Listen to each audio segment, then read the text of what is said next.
نحمدہ و نصلی علی و نسلم علی رسولہ الکریم، اما بعد فاعوذ باللہ من الشیطان الرجیم، بسم اللہ الرحمن الرحیم۔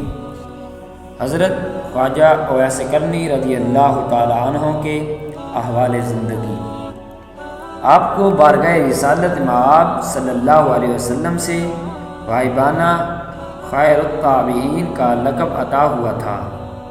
حضرت ابو ہریرہ رضی اللہ تعالیٰ عنہ سے مروی ہے کہ حضور صلی اللہ علیہ وسلم نے فرمایا، امت کے ایک شخص کی شفاعت سے قبیلہ مضر اور تمیم کے برابر لوگ جنت میں داخل ہوں گے۔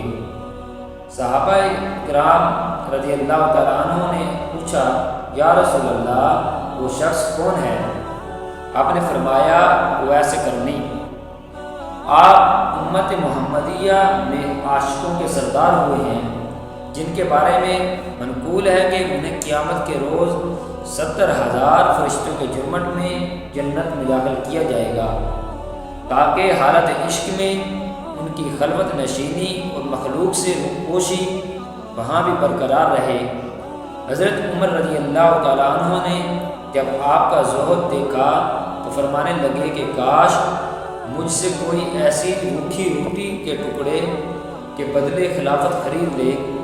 حضرت عمر رضی اللہ تعالیٰ عنہ اور حضرت علی شیر خدا رضی اللہ تعالیٰ عنہ جب ارشاد نبوت کی تکمیل میں آپ سے ملنے اور امت کے حق میں حضور نبی اکرم صلی اللہ علیہ وسلم کی طرف سے دعائے مغفرت کا پیغام پہنچانے کے لیے آئے تو اتباع رسول صلی اللہ علیہ وسلم کے موضوع پر گفتگو شروع ہوئی۔ آپ نے فرمایا، جب مجھے جنگ احد میں حضور نبی اکرم صلی اللہ علیہ وسلم کے دانت مبارک شہید ہونے کی خبر ملی تو میں نے اپنا ایک دانت توڑ ڈالا۔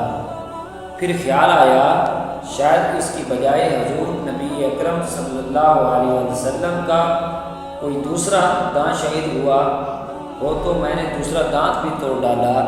اس طرح ایک ایک کر کے سارے دانت توڑ چکا تھا تو مجھے سکون نصیب ہو گیا۔ یہ بات سن کر دونوں صحابہ پر عجیب رغبت طاری ہو گئی اور یہ اندازہ ہو گیا کہ یہ عاشق ظاہری دیدار اور صحبت سے کیوں محروم رکھا گیا ہے۔ آپ نے فرمایا، سب سے بڑی وصیت یہ ہے کہ تم اللہ کے سوا کسی اور کو نہ پہچانو۔ جب تم جانتے ہو کہ اللہ تمہیں پہچانتا ہے تو بس اسی کو کافی سمجھو کہ وہ تمہیں پہچانتا ہے، اور یہ آرزو ہرگز دل میں نہ رکھو کہ اس کے سوا کوئی اور بھی تمہیں پہچانے۔ آپ صلی اللہ علیہ وسلم نے حضرت عمر فاروق رضی اللہ تعالیٰ عنہ اور حضرت علی رضی اللہ تعالیٰ عنہ سے ملاقات کے بعد کہا، اب آپ واپس تشریف لے جائیں، قیامت قریب ہے، میں اس کے لیے کچھ تیار کر لوں۔ وہاں ایک ایسا دیدار نصیب ہونے والا ہے جس سے پھر کبھی محرومی نہیں ہوگی۔ کثرت گریہ اور رکت قلبی کا یہ عالم تھا کہ حضرت حرم بن حیان رضی اللہ تعالیٰ عنہ حاضر خدمت ہوئے اور کچھ وقت کچھ نصیحت فرمانے کے لیے بہت اصرار کے بعد آمادہ ہوئے۔ آپ نے ان کا ہاتھ پکڑ کر اعوذ باللہ السمیع العلیم من الشیطان الرجیم پڑھا اور چیخ مار کر گر پڑے، اور جب ہوش میں آئے تو فرمانے لگے، میرے رب کا ذکر بلند ہے، سب سے زیادہ حق اس کا قول ہے اور سب سے اچھا اس کا کلام ہے۔ پھر مفید کلمات فکر آخرت کی نسبت تلقین فرمائی۔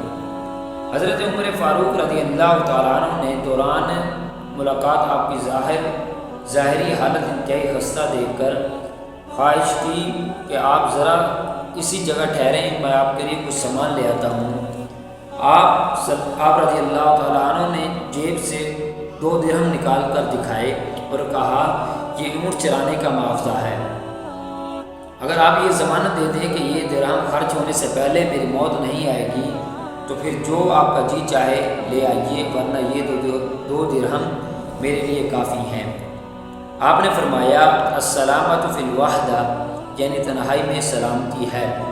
جس کا دل اللہ کے لیے مخلوق کی آفتوں سے محفوظ رہتا ہے اور غیر کے اندیشہ فارغ فکر سے بھی بے نیاز رہتا ہے، جسے حقیقی خلوت گزینی اور تنہائی کی عادت نصیب ہو گئی، وہ لوگوں کی مجلس میں بیٹھا ہو تب بھی اس کی تنہائی میں خلل واقع نہیں ہوتا، اور جو مخلوق کے خیال اور محبت میں محو ہو وہ خلوت میں بھی فارغ نہیں ہوتا۔ اس لیے آپ نے فرمایا علیک بالقلب، اپنے دل کی حفاظت کر۔ جس دل کو محبت الہی کی دولت نصیب ہو جائے اسے انسانوں سے ملنا جلنا نقصان نہیں دیتا، اور جو مخلوق کی محبت میں گرفتار ہو اس کے دل پر اللہ کی محبت کا گزر نہیں ہوتا۔ لوگوں ارشاد ربانی ہے، الیس اللہ بکاف عبدہ، کیا اللہ اپنے بندہ کو کافی نہیں ہے؟ آپ عشق و محبت کا وہ پیکر اتم ہیں جنہیں سرکار دو عالم صلی اللہ علیہ وآلہ وسلم کی قربت اور حضور دور رہ کر بھی میسر تھی۔ فرط محبت میں جنوں کا غلبہ ہوا تو ان کا یہ حال ہو گیا کہ دیوانوں کی طرح گلیوں میں ننگے پاؤں چلتے تھے، اور خستہ حال دے کر لڑکے مجنوں سمجھتے اور پتھر مارتے جن سے منہ بہنے لگتا۔